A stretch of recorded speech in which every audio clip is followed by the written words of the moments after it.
You're responding to an urgent care for a patient that has difficulty breathing. It's a pediatric patient, and they say that the patient has stridor. You go in there, you walk into the room, and you start assessing your patient.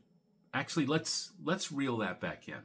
Instead of walking into the room, ask the doc, did they get a chest x-ray? And if they do have a chest x-ray, ask them to pull up that chest x-ray and then take a picture of that chest x-ray. In reality, do this on any age patient that you're picking up from an urgent care or an outlying facility. And the reason for this is there are some things on chest x-rays that can help you refine your differential diagnosis. And you and I are going to start going over some of those findings in the comfort of our own phones. So like I said, your patient has stridor, and high on your differential is croup, but there are a lot of things that can cause stridor. Other respiratory pathologies can cause stridor other than croup. A foreign body airway obstruction can cause croup.